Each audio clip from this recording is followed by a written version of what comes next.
Bismillah, assalamualaikum warahmatullahi wabarakatuh. Alhamdulillah, salatu wassalamu ala rasulillah wa ala alihi wa sahbihi wa sallama taslima. Kita sekarang di tafsir surah Abasa, di mana sebab turunnya surah Abasa ini tatkala Rasulullah sallallahu alaihi wasallam berada di Mekah bersama pembesar-pembesar Quraisy, ada 5 orang.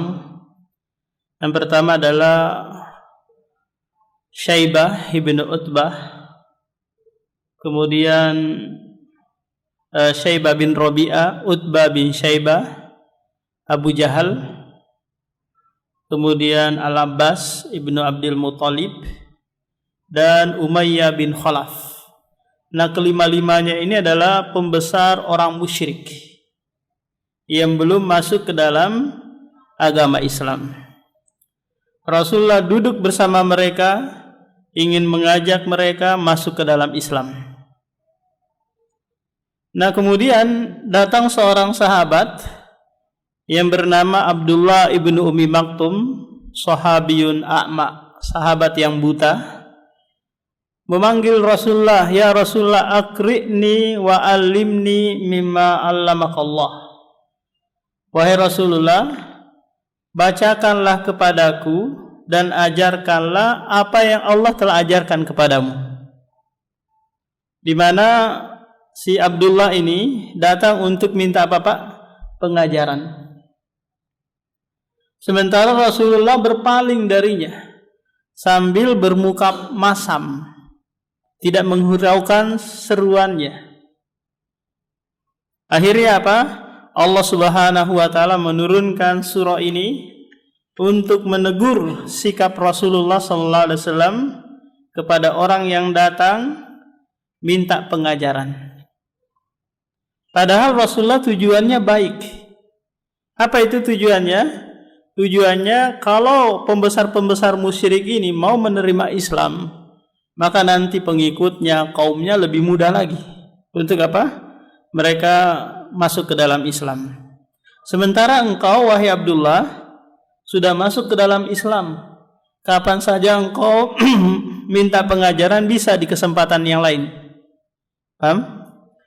Cuma sikap Rasulullah ini dianggap salah oleh Allah Subhanahu wa taala karena membeda-bedakan antara ini dan itu.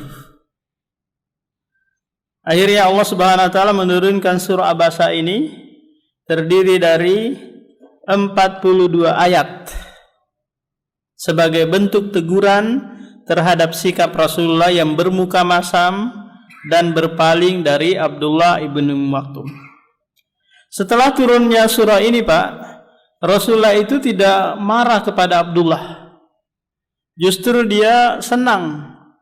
Bahkan setiap kali datang Abdullah kepadanya, maka dia siapkan tempat yang khusus sambil berkata, "Marhaban billadzi atabani rabbi min ajlihi." Selamat datang orang yang dengan sebabnya turun ayat teguran buatku. Coba lihat sikap Rasulullah, bukan malah apa? Tidak menegur Abdullah atau benci kepadanya, enggak. Justru dia malah tambah suka kepadanya. Allah Subhanahu wa taala memulai firman-Nya, "Abasa wa tawalla." Dia bermuka masam dan berpaling. Anja'ahul a'ma. Tatkala datang kepadanya orang yang buta.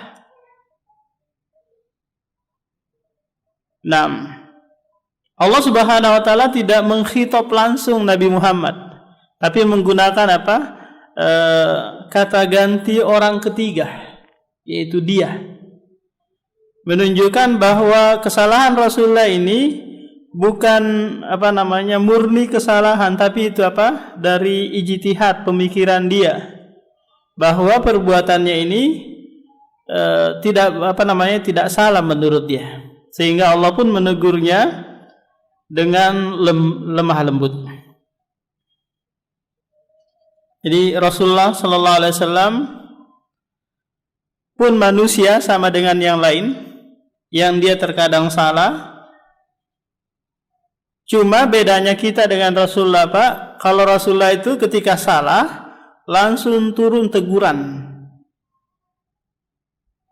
Langsung turun teguran kepadanya.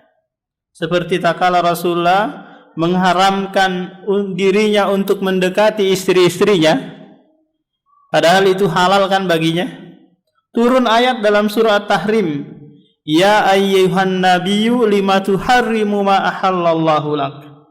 Wahai Nabi, kenapa engkau mengharamkan sesuatu yang Allah halalkan bagimu? Teguran. Ini namanya apa? Maksum. Orang yang ketika salah langsung dapat teguran. Wa ma yudrika la'allahu yazakka. Wa ma yudrika, tidaklah engkau mengetahui barangkali dia datang yazakka. Allah Subhanahu wa taala menyebutkan bahwa kedatangan Abdullah ibnu Maktum itu ingin belajar, kemudian dari pelajaran tersebut yazakka, dia mensucikan dirinya. Ini merupakan apa, Pak? Tujuan utama dari belajar ilmu agama, yaitu tazkiyatun nafas, pensucian apa? Pensucian jiwa. Yang itu tidak kita dapati dari pelajaran-pelajaran umum. Matematika, IPA, IPS itu enggak didapati. Dari pelajaran agama lah kita dapat tazkiyatun nafas. Kita tahu budi pekerti yang baik, akhlak, adab kepada orang lain, orang tua, beribadah kepada Allah, semuanya diperoleh dari pelajaran ilmu agama. Maka sangat disayangkan kalau pendidikan kita berusaha agar murid-murid, santri-santri jauh dari pelajaran agama. Maka bagaimana nanti gambaran generasi ke depannya kalau mereka cerdas dari sisi ilmu dunia tapi tidak ada kesucian jiwa. Au yadzakkaru fatanfa'ahu dzikra. Ini tujuan yang kedua. Abdullah ibnu Maktum datang belajar. Au yadzakkaru, atau dia teringat. Teringat sesuatu, Pak, menunjukkan sesuatu itu kita sudah tahu sebelumnya, ya kan? Teringat sesuatu atau diingatkan sesuatu, maka sesuatu itu kita sudah pernah tahu. Paham? Coba saya katakan, Pak, ingat nggak teman lama Bapak ini? Pasti Bapak mengatakan, iya, ingat saya. Berarti sudah kenal sejak dulu kan? Nah, tak kala kita diingatkan oleh Allah Subhanahu wa taala tentang sesuatu, berarti sesuatu itu sudah ada di memori kita. Apa nih pelajaran yang bisa diambil? Bahwa kita itu, Pak, lahir ke muka bumi ini membawa kebaikan. Paham? Kita bukan seperti kata orang barat, seperti apa? Lahir seperti kertas kosong yang tidak membawa sedikit kebaikan. Nanti dicoret-coret baru ada isinya. Enggak. Kita sudah terlahir dengan membawa kebaikan. Kullu mauludin yuladu alal fitrah. Setiap anak yang lahir itu dilahirkan dalam keadaan fitrah, membawa kebaikan. Fatanfa'ahu dzikra, lalu dia mendapatkan peringatan, mengambil manfaat dari peringatan tersebut. Ini tujuan mulia dari belajar ilmu agama. Allah sekiranya kita belajar terus menerus, tidak juga mendapatkan sedikit peringatan, padahal Al-Quran itu dzikra, peringatan, berarti ada yang salah mungkin dari tujuan belajar kita, atau yang salah mungkin dari metode belajar kita. Tapi jangan putus asa, Pak. minimalnya kita kalau nggak dapat 1% dari majelis ilmu yang kita hadiri, kalau kita nggak dapat, saya nggak mudeng-mudeng nih, sudah hampir 10 tahun duduk di majelis ilmu, nggak mudeng-mudeng pelajaran agama. Kenapa ya? Jangan putus asa. Di sana ada keutamaan yang Anda bisa raih. Apa itu? Yang pertama, Anda dimudahkan menuju surga Allah Subhanahu wa taala. Ini. Yang kedua, Anda diampuni dosa-dosanya hanya sekedar duduk di majelis ilmu. Meskipun Bapak nggak paham-paham, minimalnya apa? Anda diampuni dosa-dosanya, didoakan oleh ikan-ikan yang ada di lautan, kemudian semut-semut yang ada di lubangnya. Kemudian yang ketiga, Anda akan mendapatkan ketenangan hidup sesaat di majelis ilmu. Tenang, meskipun di luaran sana banyak utang, istri sering ngomel-ngomel di rumah. Paham? Duduk sejenak di majelis ilmu, ada ketenangan hidup. Nazalat alaihimus sakinah.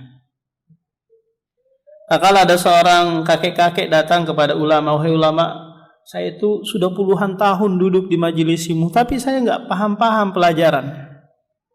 Apa kata ulama ini? Cukuplah janji Rasulullah kepadamu, dimudahkan engkau menuju surga Allah Subhanahu wa taala.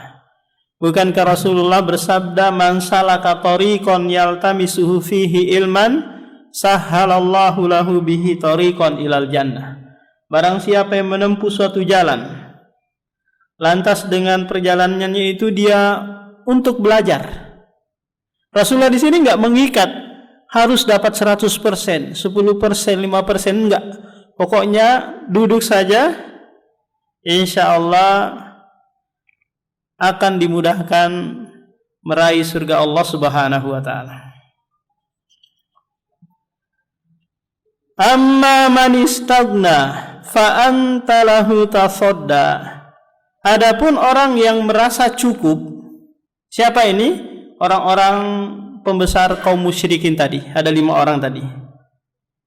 Yang dia apa? Merasa cukup dengan kesyirikannya, menyembah patung, tidak mau mendengarkan apa? Dakwah Nabi Muhammad sallallahu alaihi wasallam. Padahal sebelum Rasulullah diangkat menjadi nabi, mereka sangat-sangat percaya kepada Muhammad ini. Sampai dia digelari dengan apa, Pak? Al-Amin. Al-Amin, panjang anunya, mimnya. Al-Amin, orang yang terpercaya. Kalau amin itu apa Pak artinya? Kabulkanlah. Kalau aminun, aminun orang yang aman. Paham itu bedanya? 3 bedanya. Amin orang yang terpercaya. Aminun orang yang aman. Amin orang yang memohon istijabah doanya. Kalau amin nomor 1 itu Pak, apa artinya itu? Anis ya, Anis dan Caimin.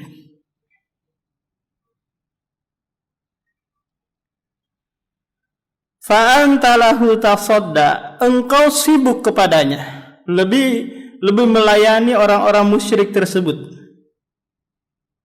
daripada Abdullah ibnu Maktum. Wa ma 'alaika alla yazaka, tidak ada kewajiban bagimu agar mereka itu mau mensucikan diri. Paham? Jadi dakwah itu untuk semua. Tidak boleh dikhususkan untuk ini saja, tidak untuk ini.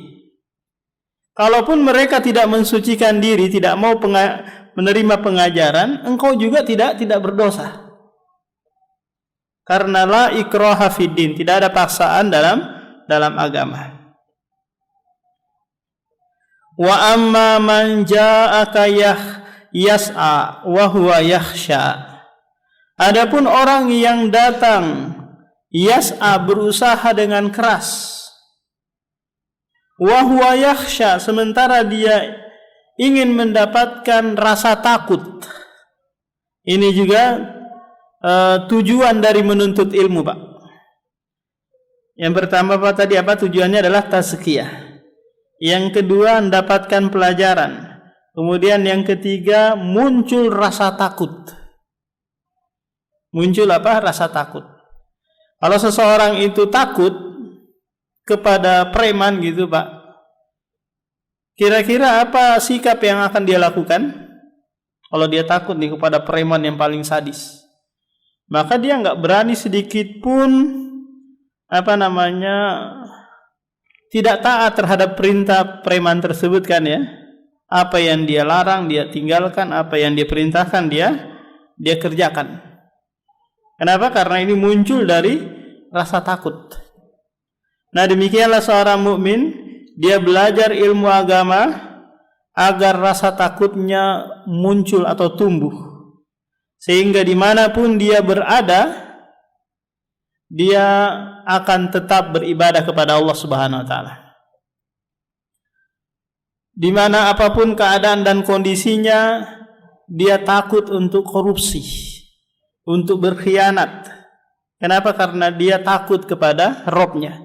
Meskipun pimpinannya, mandornya tidak melihat dia, tapi dia tahu Allah melihatnya. Fa'anta anhu talaha, sementara engkau talaha tatasyagolah. Kalla innaha tadhkirah.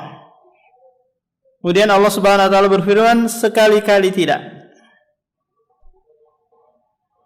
Innaha tadhkirah, sesungguhnya Al-Qur'an itu adalah peringatan. Peringatan bagi siapa ini? Bagi siapa saja, muslimnya kah, musyriknya kah, miskinnya kah, kayanya kah, semuanya berhak mendapatkan peringatan. Faman syaa'a dzakara, maka barang siapa yang ingin, dia akan dapat peringatan tersebut atau teringat terhadap peringatan tersebut.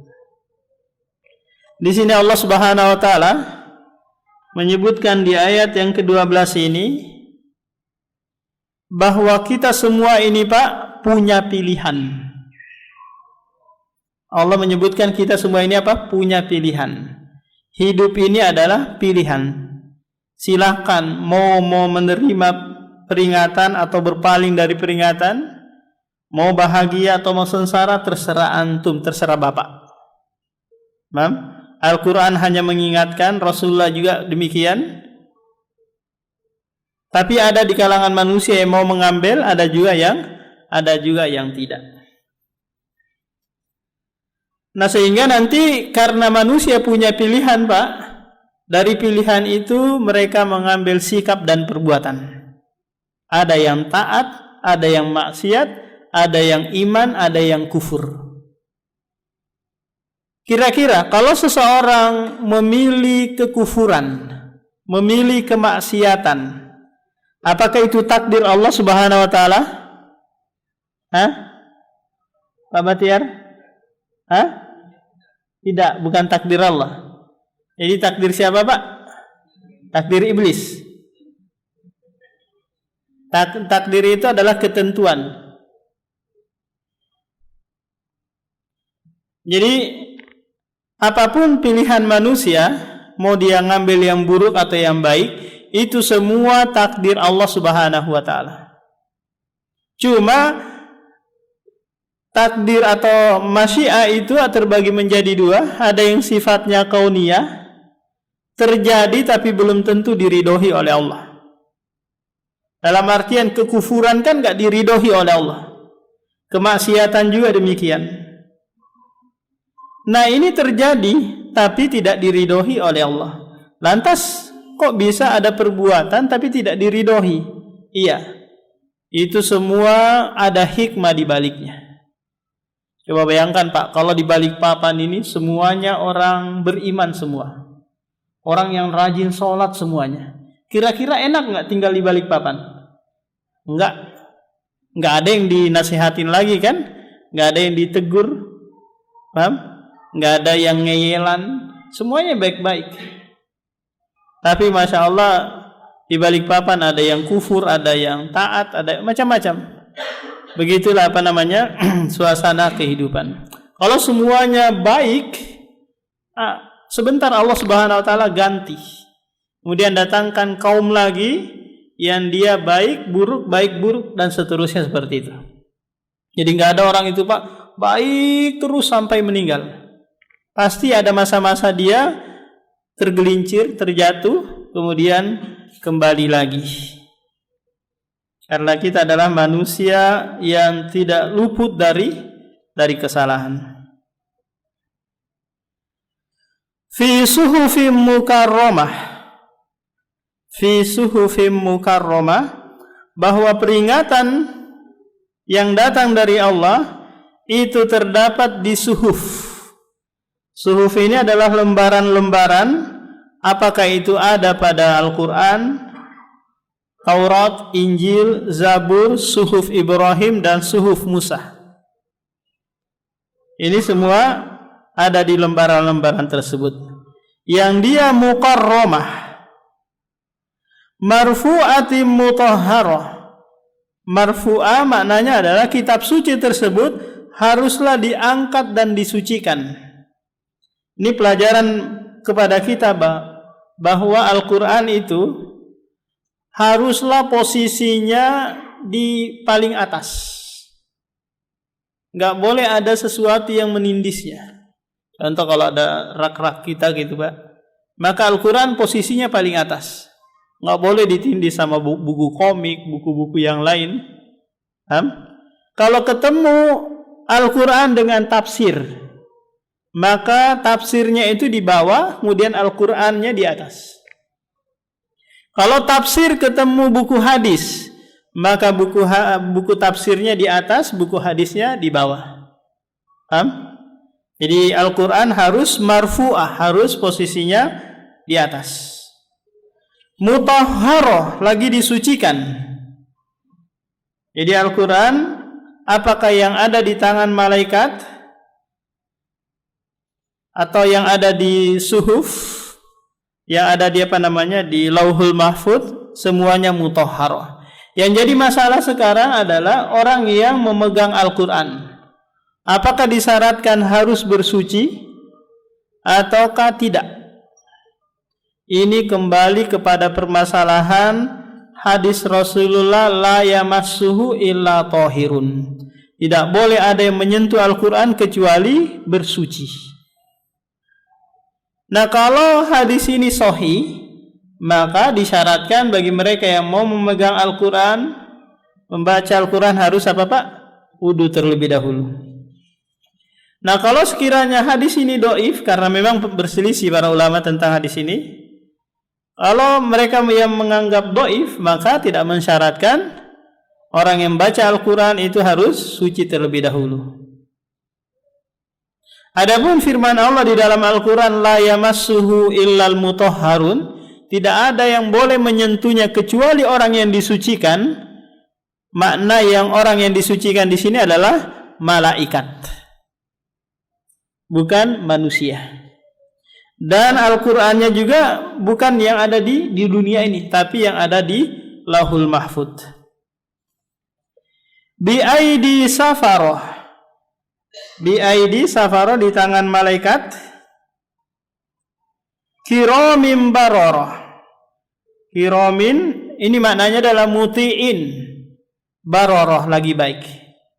Jadi malaikat itu Pak semuanya taat, baik. Tidak ada sedikit pun malaikat yang bermaksiat. Makanya mereka enggak diperintahkan apa? Di dalam surah Az-Zariyat, wa ma khalaqtul jinna wal insa illa liya'budun. Tidaklah aku ciptakan jin dan manusia kecuali untuk beribadah. Nah, yang diperintahkan ini hanya jin dan manusia. Kenapa? Karena mereka ada potensi untuk meninggalkan. Paham Pak? Beda malaikat. Malaikat enggak ada, karena enggak ada pada diri malaikat itu potensi untuk apa? Meninggalkan atau bermaksiat. Allah sebutkan di surah At-Tahrim bahwa malaikat itu la ya'sunallaha ma amarahum wa yaf'aluna ma yu'marun. Mereka sedikit pun tidak bermaksiat dan senantiasa melakukan apa yang diperintahkan.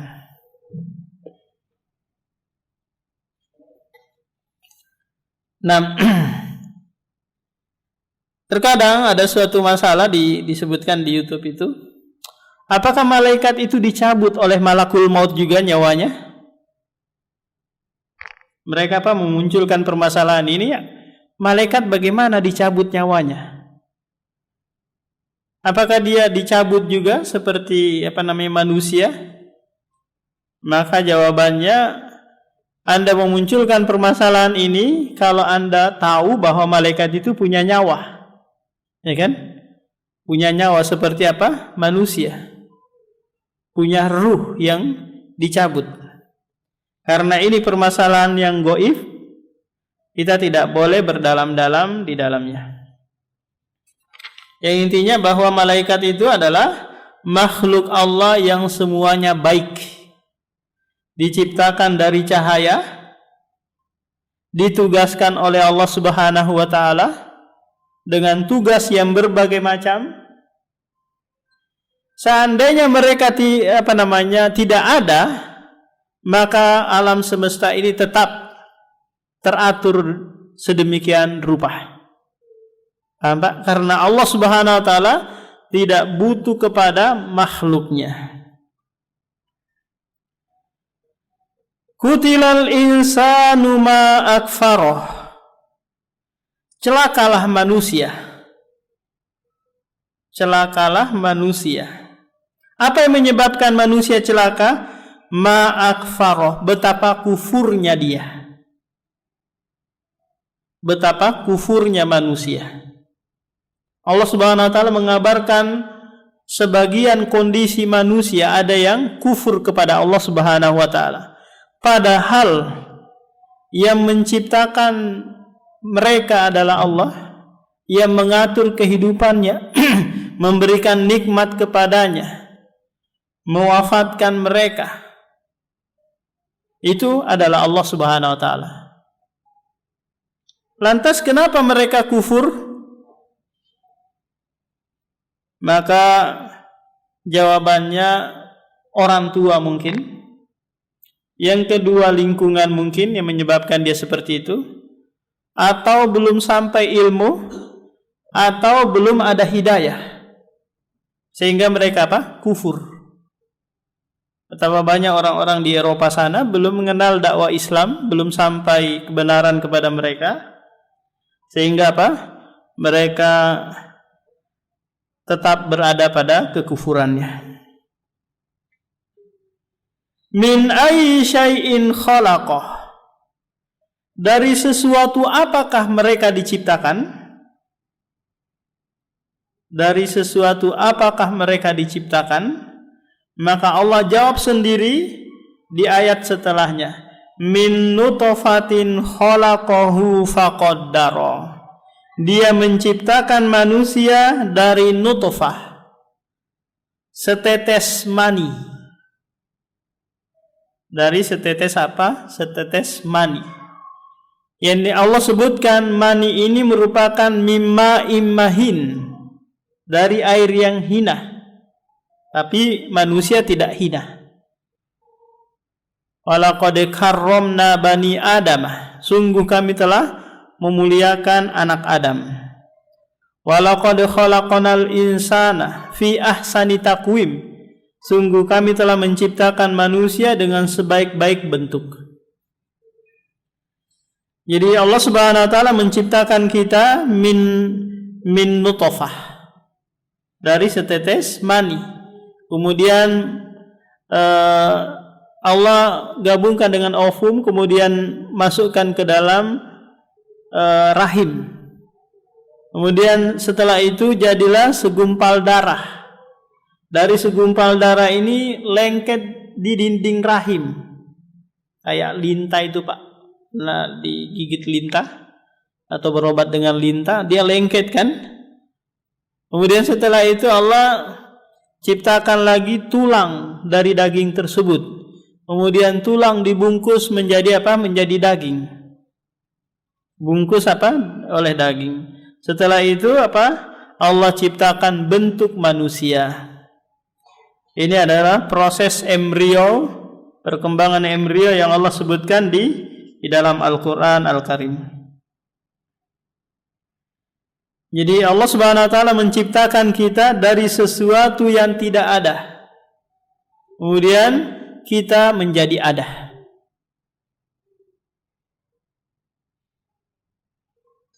Summas sabila yassara. Kemudian setelah itu Allah mudahkan jalan keluarnya. Nah, di sini ada peran Allah Subhanahu wa taala.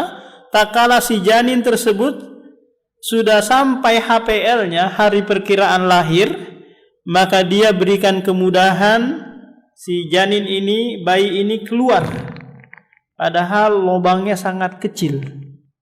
Paham Pak? Kalau secara akal sehat saja, ini kok kecil, yang mau keluar lebih besar. Paham? Maka tidak mungkin ini, kecuali apa? Kecuali bantuan dan pertolongan dari Allah Subhanahu wa taala yang memudahkan keluar. Nah, tapi banyak dokter-dokter kandungan yang mengambil jalan pintas dengan cara apa Pak? Sesar. Apakah tujuannya tujuan materi, ataukah tujuannya karena mempertimbangkan ini nggak mungkin lagi nih Bu? Untuk apa?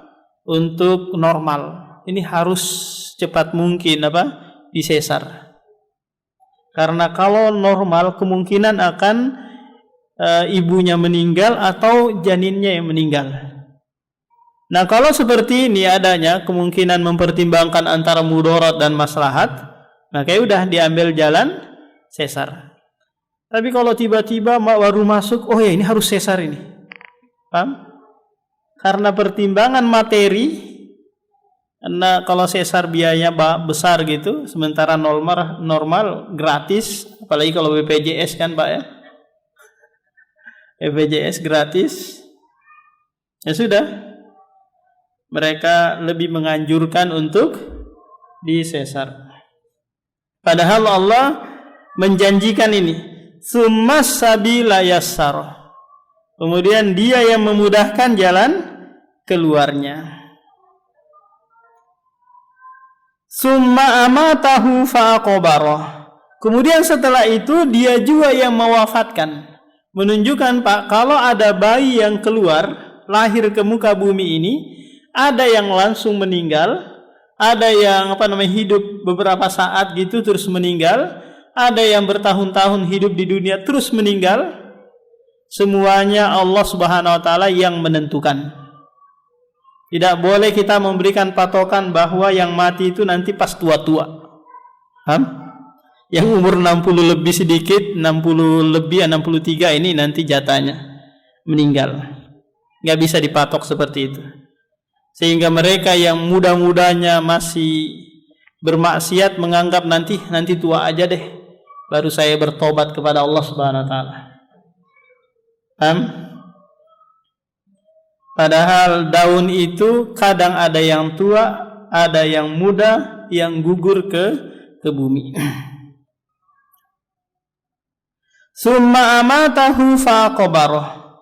Dia yang mematikan, lalu dia pula yang menguburkan. Nah, kita dari tanah kembali lagi ke tanah. Nah, ini kita akan dikembalikan ke tanah.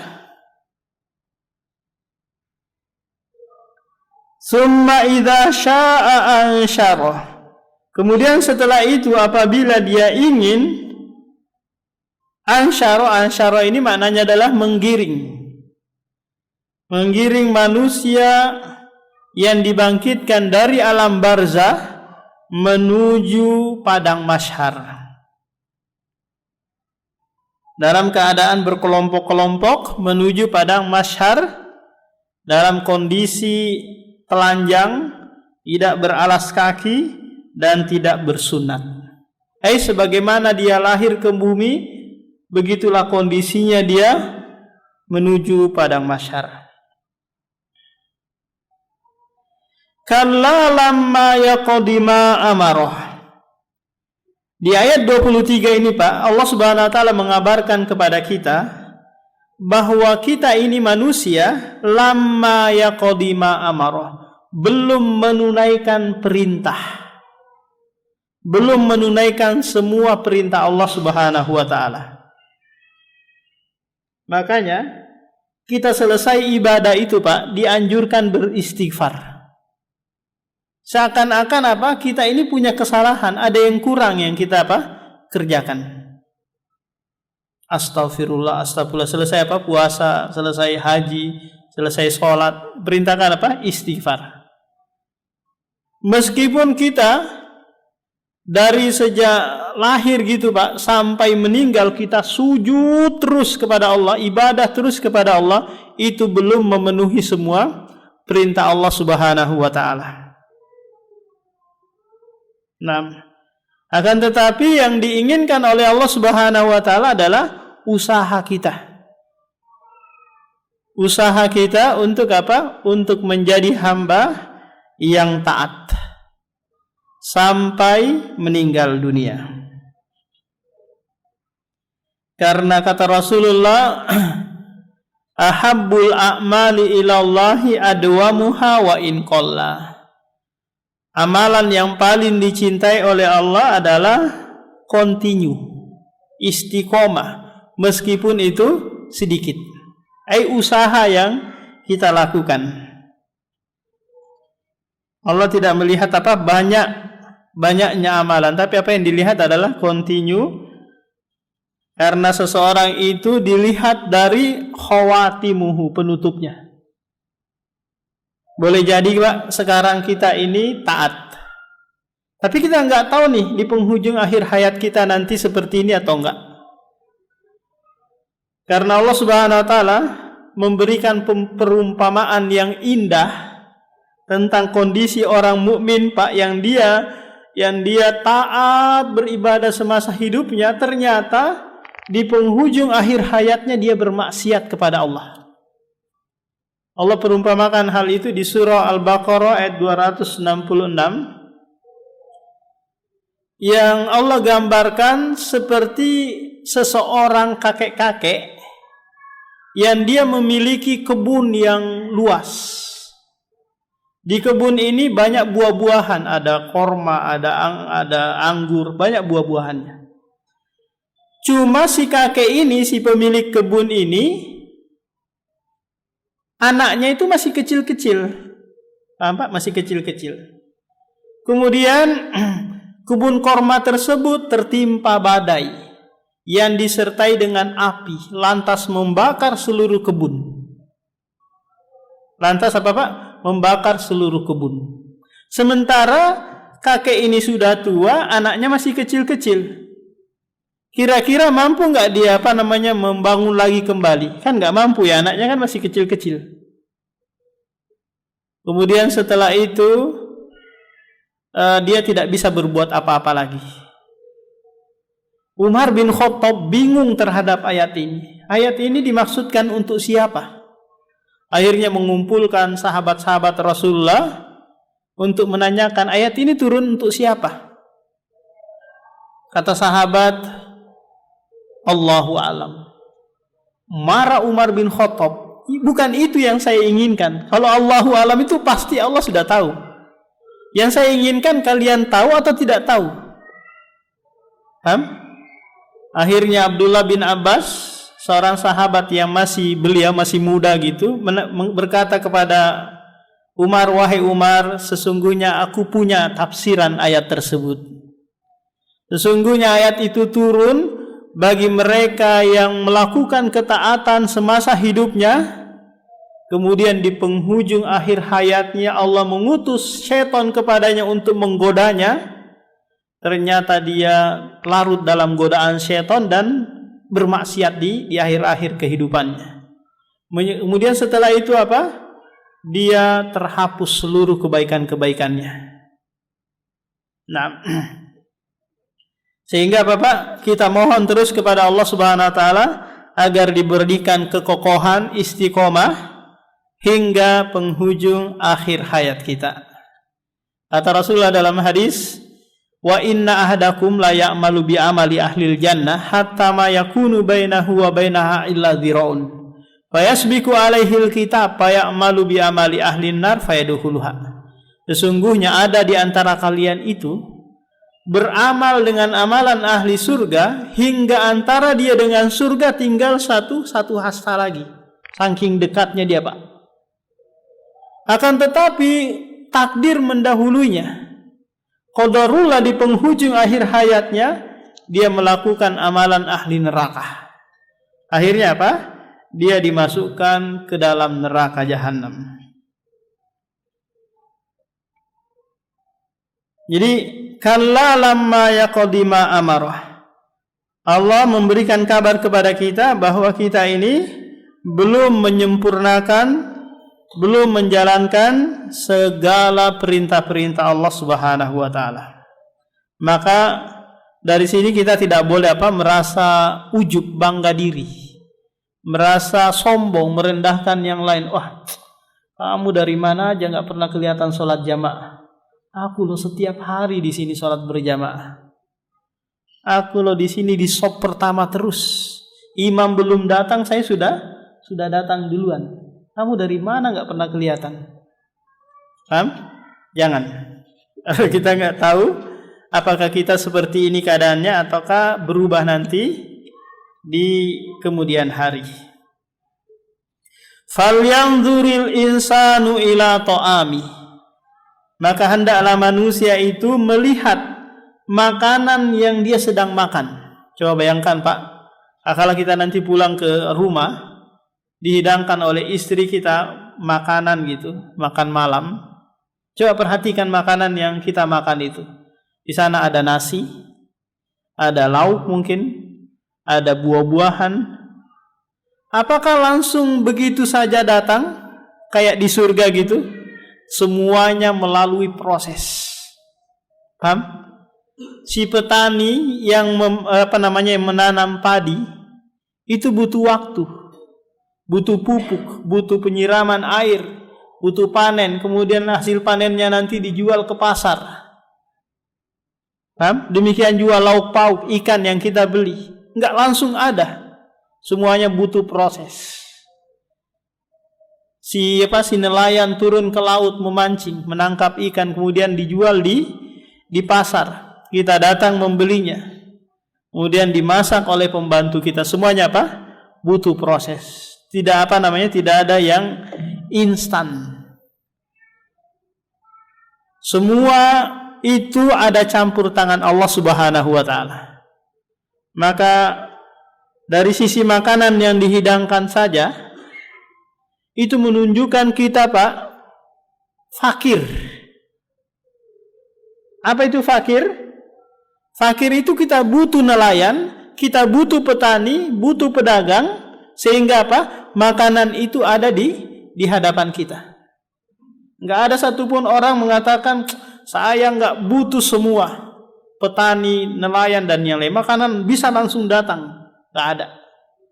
Semuanya butuh proses perjuangan dari makanan yang dihidangkan saja, yang mau kita santap. Anna sobabnal ma'a sobba. Kemudian Allah menyebutkan proses. Proses makanan-makanan yang kita mau santap di hadapan kita tersebut. Tapi ini kita lanjutkan pada pertemuan berikutnya. Ada yang mau ditanyakan, Pak?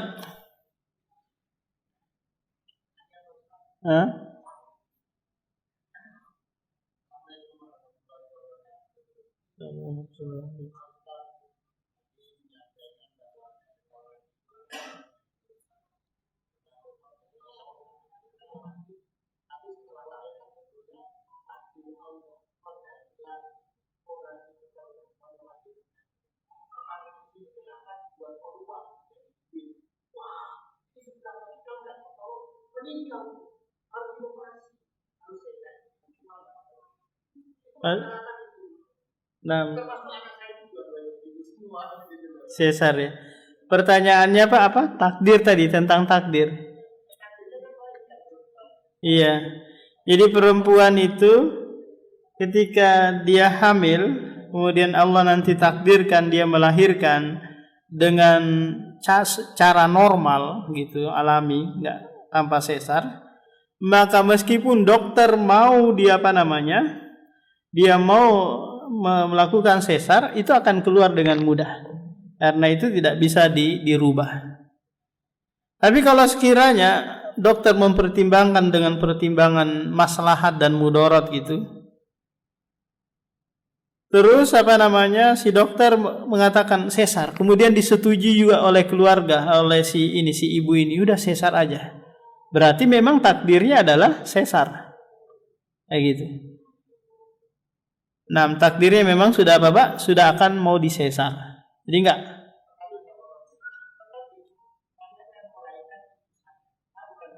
Hmm.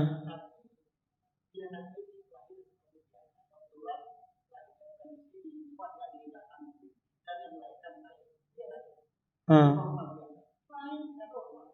Hmm.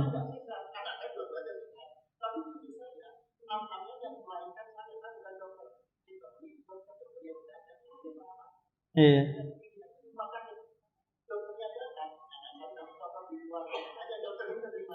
Ya berarti tadi masuk di dalam ayat tadi Pak, summa sabila yassar. Kemudian dia dimudahkan untuk apa? Untuk keluar. Iya.